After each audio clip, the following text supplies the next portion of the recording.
Welcome to the BVTV network, coming from the UK studios of BizVision. I'm your host, Malcolm Gallagher. Many of you are aware of the Latin saying, Tempus Fugit, and it's usually translated into time flies. But the original by the Roman poet Virgil was Fugit irreparabile tempus, which means it escapes irretrievable time.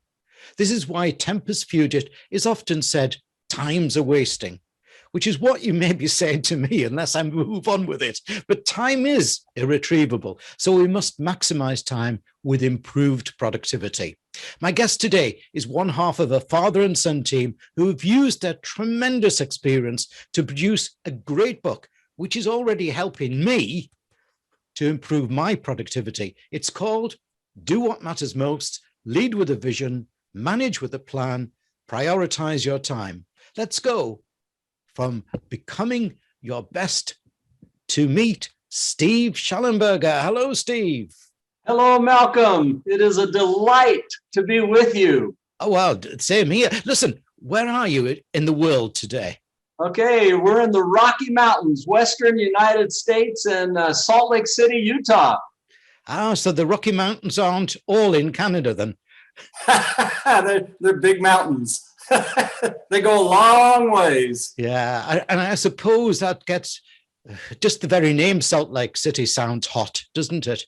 It does. Yeah. It's been hot. This is Western United States and of course other places in the world, but it's hot, literally on fire out here. And our Great Salt Lake, which is 75 miles long, it's a big lake. You can't even submerge yourself because you float. Is drying up. It's one of its lowest levels right now. Crazy times. Wow, it is a crazy time, and particularly as we all need to start understanding that climate change does exist, doesn't it? Indeed. Yeah, Steve, great to have you as a guest on BVTV, and this interview is very much for me as well as viewers and listeners. So viewers and listeners, my conversation with Steve will be in my usual three parts. In part one, I want to ask Steve, what causes a lack of productivity? Is it task saturation, lack of clear vision, poor communication? Where does the real problem lie?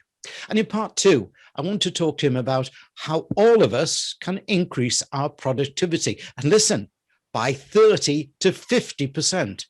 And in part three, I want to ask him how we will sustain that productivity improvement.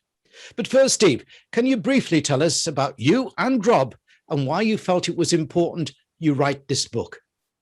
Okay, well, it really started, I was raised, Malcolm, in Northern California, San Francisco, and there were 8 of us in a 900 square foot home, and my parents were divorced by the time I was 14, and finally, when I was about 16, I was introduced to a fellow who became my first mentor, Dave Conger. He was a real estate broker, had several real estate offices, and he really helped me get going. He helped me started reading books and started thinking about what could be. And when I was 26, after graduating from accounting, I started my first company, which was a marketing firm, and then the next year actually bought a printing and publishing company. And within a few years, Malcolm, we had 700 employees. Wow. And we were on the move. It was a lot of fun. And so I'd travel a lot of distance from, Malcolm and I were talking about today's garbage day here in our area. So we had to mute out the sound. Well, one of my first jobs was being a garbage man. Right. So I've come a ways since those days of tossing garbage. And anyhow, so our sales reps would come to me and say, Steve, how can I be a better sales rep, or a manager? How can I be one of the best managers? And I gave a few answers, Malcolm, but I knew there was a lot I didn't know. And so I began a research that I thought would take maybe 3 or 4 years. It ended up taking over 40. And here's what I did. I interviewed over 150 CEOs around the world, and also studied the lives of historical figures that have changed the world. I love how you started off this podcast with a little Latin and a little Roman history. And wow, that was inspiring. Well, what we were trying to find out is what set apart high-performing individuals from everybody else and high-performing teams from everybody else. And what we discovered after doing all that research is none of these leaders, really top leaders, were perfect. But we saw over and over 12 things that they did. And that's what we put in our first book, which is called Becoming Your Best, the 12 Principles of Highly Successful Leaders. Because these are principles that anybody can really learn and get the same result.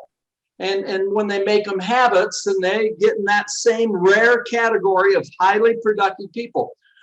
So what Rob had been an Air Force fighter pilot and also a United States Air Force officer, including helping manage Air Force One. And when he was getting ready to get out, we joined forces and began teaching these principles all over. And we discovered that particularly 3 of the principles, which are so predictable, led to this next book, Do What Matters Most, that you're highlighting, we're talking about today. And the 3 principles among the 12 that highly successful leaders did, all of them, is they led with a vision. I know you do this. I know you have a clear vision. Malcolm's very successful. And I can tell you right now, he probably does all 12 of these things. And another one of those principles was not only leading with a vision, but managing with a plan. So highly successful leaders had a way to do it. And third is that they knew how to prioritize their time. So as we taught around the world, it became evident that people wanted to learn how to make these 3 principles habits. And so hence we've called them the 3 high-performing or high-performance habits. And these are the habits. The 3 things you can do to do these is have a personal vision. Number 2, and we may talk about this just a bit more later. I'm just going to give this high level. Number 2 is, so how can you do what matters most? Is not only have a personal vision, lead with the vision, but manage with a plan, is have annual goals. And then number 3 is to prioritize your time through pre-week planning. So the question is, well, what really causes people to not be highly effective in their time management? It's both a mindset, but it's also a skill set of things that they can do, Malcolm. The mindset is, I will be very effective in managing time, because we would live in a faster paced world than ever, especially with COVID. It's far more complex, far more detailed issues. People working at home, people working in the office, trying to figure out where they ought to go. How do they manage this new schedule? How do we have high performing organizations? So it's having the mindset and the skill set to do it.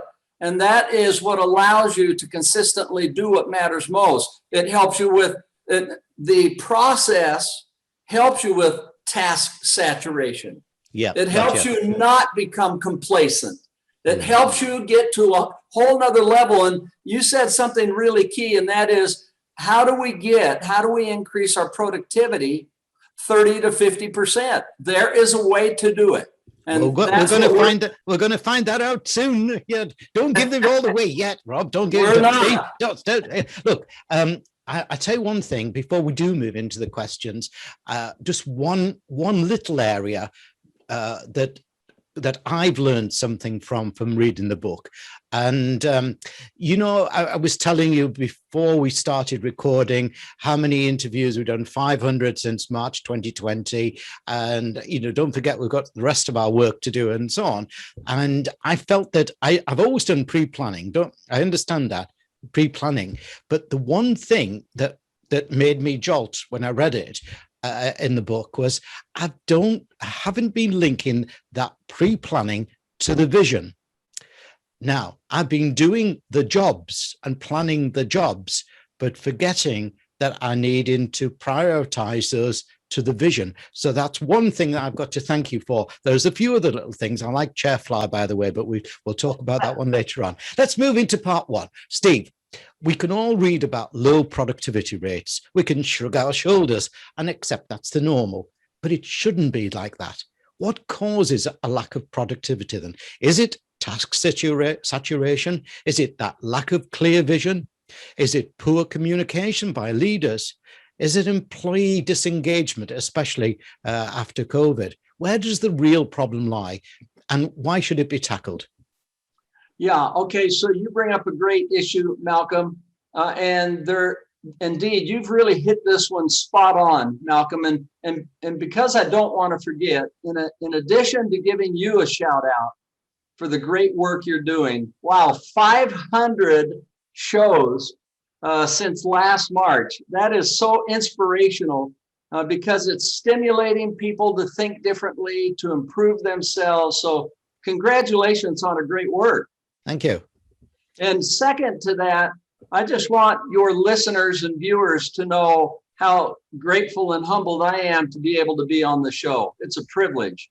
And especially for people like her watching and listening in, because these are people that want to improve themselves. Mm-hmm. They're not satisfied. And I think that is the first step of how do you get to a better place, is to be humble about learning and saying, I don't know it all, and therefore I really want to study and learn and get to a better place. And that is the mindset. And I think that goes a long ways to get into a better place. The statistics that you're referring to are really pretty significant, because 68% of leaders and people generally say their biggest issue is time management. It is not having enough time to do everything they want to do. They feel this is the most pressure. And yet, 80%, Malcolm, do not have a process of how to manage time. So there's a really big gap.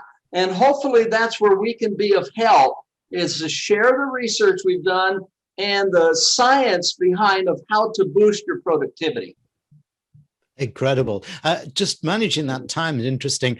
You might have heard of Sir Richard Branson, Virgin Airways and everything, one of the world's biggest entrepreneurs. Well, he always allowed only quarter of an hour for a meeting. I went along once a long time ago with quite a well-known celebrity, a BBC celebrity, and he wanted to show us his train set, so he gave us 2/4 hours. But if you couldn't do it within that time, he was saying, all you're doing is just eating out time and, expanding it. So it's fascinating. Steve, before we move to part two, let me just remind everyone of your URL, your website address, which is, obviously viewers, you can see it on the screen behind me, but I'll spell it out for listeners. It's all the W's, www, all the W's, becomingyourbest.com, becomingyourbest.com. Steve and Rob's book, it's here, is called Do What Matters Most, Lead with a Vision, Manage with a Plan, Prioritize Your Time, and it's published by BK, Barrett Kohler Publishers. Right, part two, Steve, let's get on about being more productive. I'm excited about this. Tell us how all of us can increase our productivity by 30 to 50%. Okay, well, you said it. You just taught it a second ago, because it's on the very front of the book.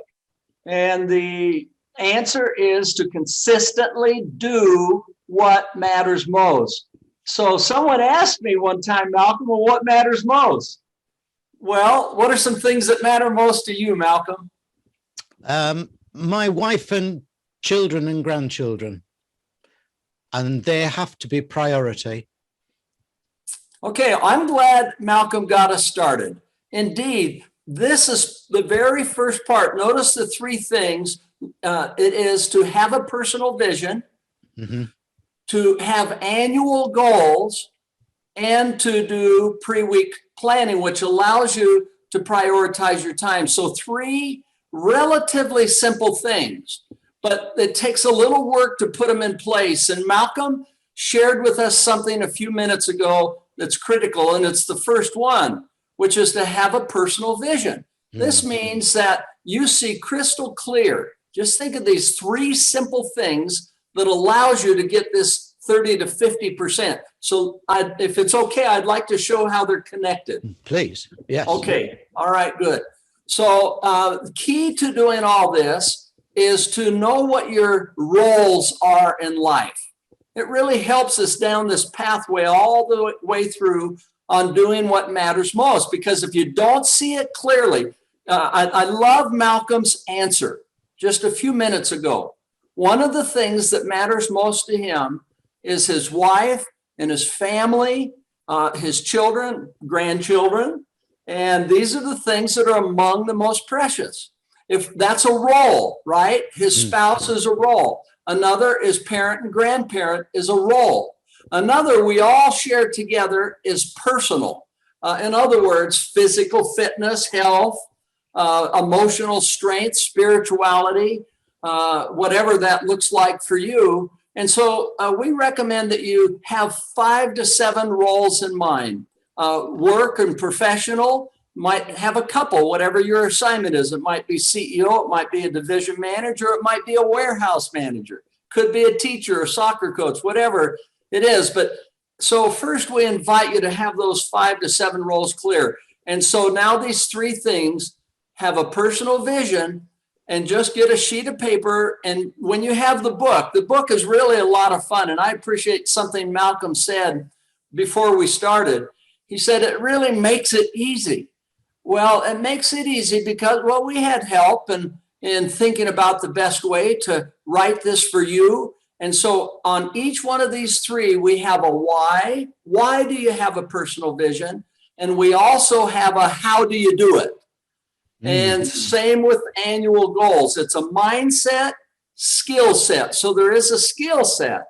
So for having goals, why do you have them? But how do you do them in a way that helps you get this improvement of doing the things that really matter most, and an increase of 30 to 50%. And then, of course, finally, the last one. So first, have your personal vision. What do? We recommend that you write in present tense. In other words, I bring out the best in other people. I can tell you right now, Malcolm does that. I don't know if it's part of him, but I'll bet it is part of his vision, and in one way or another. Mine for fitness is I live a fit and full, healthy life. That's my personal vision. I am a good money manager. Now, that's all present tense. It doesn't mean you are today, but that is your vision of where you intend to be. I treat everybody I meet with respect and kindness. Yeah. That is part of my vision. I am a good listener until I understand. I'm just giving examples, and this then determines a way where you want to go. When our boys, we had 5 boys, Malcolm, and finally a girl. Last one. Win, lose, or draw. Yeah. Your wife said, keep going, keep going. Well, anyhow, 2 of our boys have been F-16 pilots. And wow, that is some achievement, isn't it? Well, it's been fun and kept us on our knees, that's for sure. Yeah. And but once Malcolm developed the vision, and they did it together, and I took them to an event, a big 4th of July celebration in a big stadium, and 4 F-16s flew over that stadium when they were young teenagers, and they looked at each other and they said, someday we will fly those jets together over this stadium. That idea, yes, yeah, that's a vision, right? Yeah. Because it meant they had to have good grades, they had to be disciplined, they had to keep their nose clean, and it really changed them because one of them, frankly, was struggling. But once he got that, he was under his own power. So this is the power of a vision. Waldo, yeah. Go ahead. You had a question. I had that, one time, Steve. As you well know, America, USA is the home of sales and marketing, and that's my background. I had the vision that I wanted to stand on the stage at a major conference and be the presenter on a major sales event. Well, I did it. I went to San Antonio. There were 400 people in the audience there. The poorest was worth $10 million, the richest $500 million. And I did it and then got invited back. So I got, but it was that personal driving vision. And I think that's what we all let ourselves down, though. We don't think big enough. We don't have as you would call it over there, a big, hairy, audacious goal enough. I am so glad you took a few moments to share that experience, because that is precisely it. And so often we sell ourselves short, and we're capable frequently of far more. And so that's what we want to put in our vision by those various roles. I was going to mention one of my very favorite quotes by Ralph Waldo Emerson. It goes like this: sow a thought and you reap an act. Sow an action and you reap a habit. Sow a habit and you reap a character, and sow a character and you reap a destiny. But look where it all starts. Yeah. With the thoughts, right? Yeah. And the thoughts create the actions and the habits and the character and ultimately the destiny. That's what the personal vision is, your annual goals are, and then the weekly planning is where the rubber meets the road and you really have these increases. So, okay, we've talked plenty about personal vision, and as your listeners, if they feel inspired and want to invest in the book, they'll see that why and how, and it will walk you through. Now, having annual goals is the next part, because once you have a direction, it's what am I going to do this year? And it's a habit that you repeat. Once you have a vision, you've got it. You don't have to redo it, really. You might tweak it, but goals are annual. So you do them once a year. And the real question is, again, coming back to saying, well, what does my best look like this year for each role? And does it help me realize my vision? And I love this. If we're to just pause for a second with Malcolm and ask him something, what's one of his goals for this year that he wants to do, that helps him be his best? Yeah, well, we've got a particular vision as to where we're going to take our BVTV.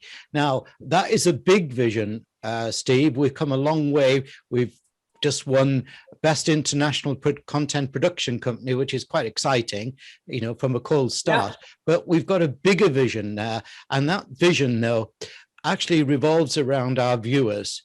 I'm not going to give it away too much, because we can talk about that in a future interview, you and I. But the challenge that I've got and the way that I'm trying to do it is to work back from that vision where we want to be, to chunk it down so that we can reach milestones. Okay, so that is exactly it. And that's what we do, is we think about, for example, my vision is to be fit and healthy, right? Yeah. Okay, well, what's my goal this year? My goal is, and the words are important under this role, and you'll do them for each role. And this is what invites you to think. It helps bring balance into your life, because it's not just one role. You have 5 or 6 or 7, whatever. And so my physical fitness is exercise on average 5 times a week. Right. And what happens typically is we get so busy, exercise can be one of the first things to go. And but as you'll see, that's one of the things that matters most. So how do you execute on it? And that's our third thing we'll talk about. But first, the goal. I see it clearly. This is what I want to do. Yeah. I want to read. My goal was 12 books during the year, inspirational, motivational, educational books. And Malcolm and I were talking about that. He's on a tear. He's read a ton of books already. 34, Steve, since March, 34. Okay, he's got the beat on me. I only read 24. Yeah, there we go. There's another one. 35, I forgot. Yay, 35, the lucky number. Yeah. Well, I think this is extremely, extremely fascinating. But let's move on to our final part now, though. Okay. My final part 3. Steve, in my opening piece, I said there's a danger that companies accept low productivity as the normal. They shrug their shoulders and get on with wasting irretrievable time. That's their big loss. But those who do get on with your suggestions, they could easily fall back into their old ways, though, couldn't they? What's your thoughts on how to sustain that improved productivity?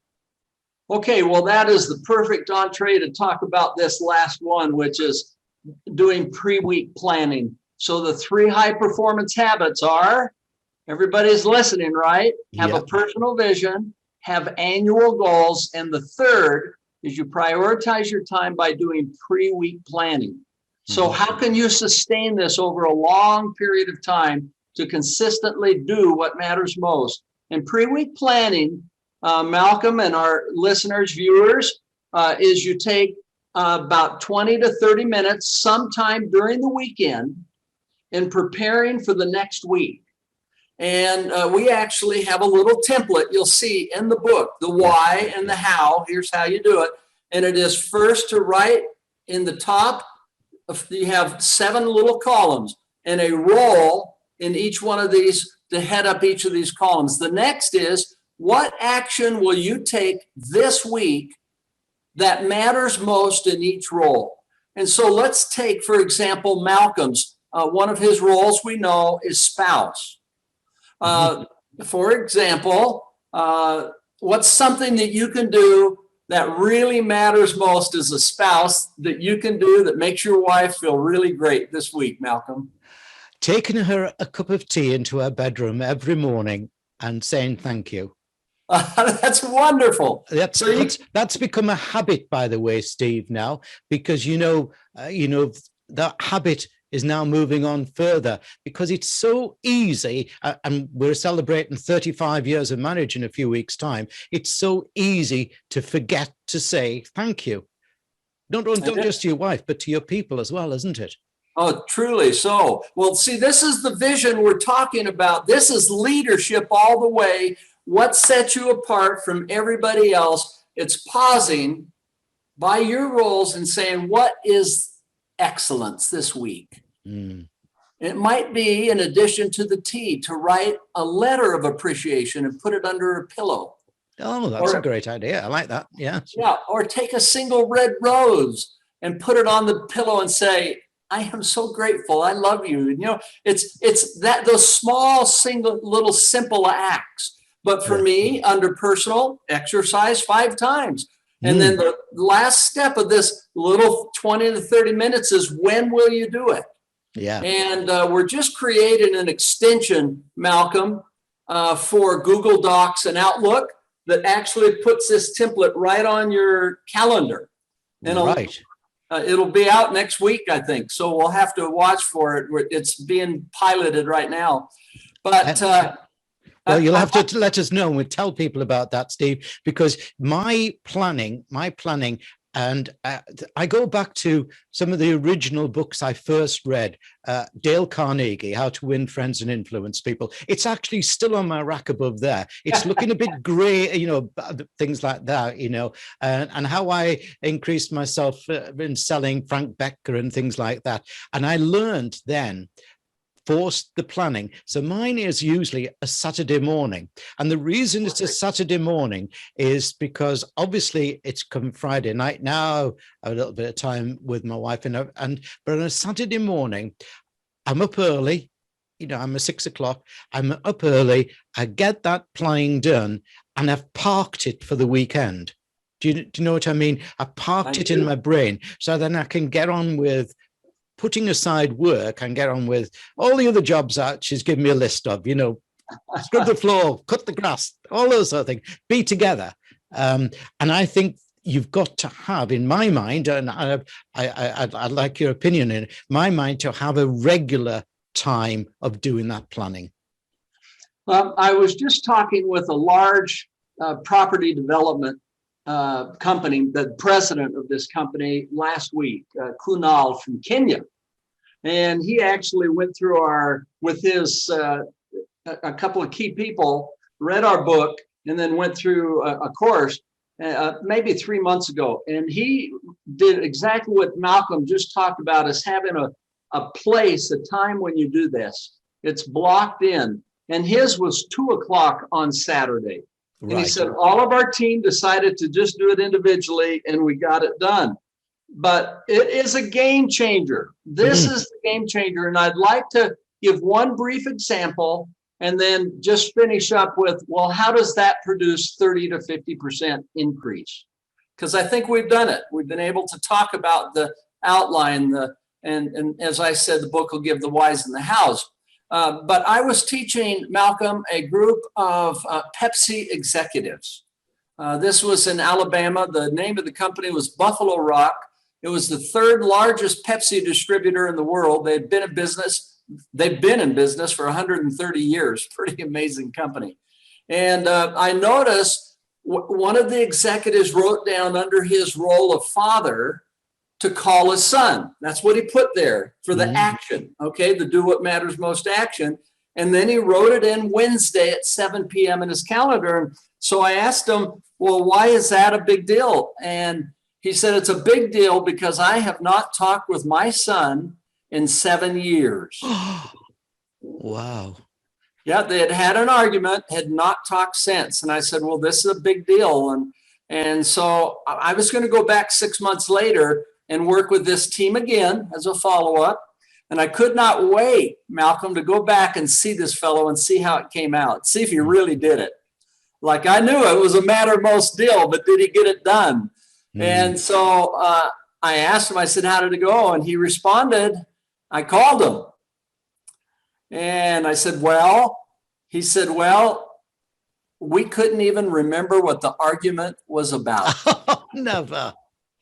Oh, he said, you're not going to believe this. He said, we talk every single week now. It has changed my life. He said, I'm happier. I feel close to my son again. I'm a better executive. He said, a tragedy. He said, I discovered a blessing too, of course. I have 2 grandchildren I didn't know about. He said, it's changed my life completely. And so, Malcolm, I've kind of reflected on this experience. And I asked myself, well, why didn't this fellow call his son at 3 years or 5 years? And I think the answer is it's so easy in life to just go from week to week to week, chasing our list, doing the things that are in our calendars. And what this changes is this allows us to schedule your priorities and not prioritize your schedule. And there's a huge difference. And that's what this fellow did. He sat back just for a few minutes, and under his role as father, he said, what is the most important thing I can do? And it simply was call his son. And this is a good example, what you do. And now that's where the rubber hits the road. Now, this is what we found in the follow-up research is initially when people did pre-week planning, they might come up, say, with 26 things in those boxes that do what matters most. And we did research and found on average, they accomplished 13 of them. But 4 weeks later, as people kept doing this, they were able to find 36 things they could do, and they accomplished 29 of them. Wow. And so there is a huge increase, more than 50%, of course. But think about this, because if a person can accomplish 15 or 20 more things a week, that's 60 to 80 more a month, and close to 800 or 900 more things in a year of what matters most. Now, that's where you get the real quantum increase in quality of your life, and it impacts everything in a big way. Brilliant, Steve, brilliant. Sadly, I've got to be leaving Salt Lake City soon, but as the world of business struggles to recover or even start recovery from the pandemic and its fallout, change will be necessary. Lost time cannot be retrieved, but the time is opportune for leaders to apply the learning in this book, Do What Matters Most. Thanks, Steve Shallenberger. Oh, and thank Rob as well for a great book and a great interview. What an honor to be with you. Thank you, Malcolm.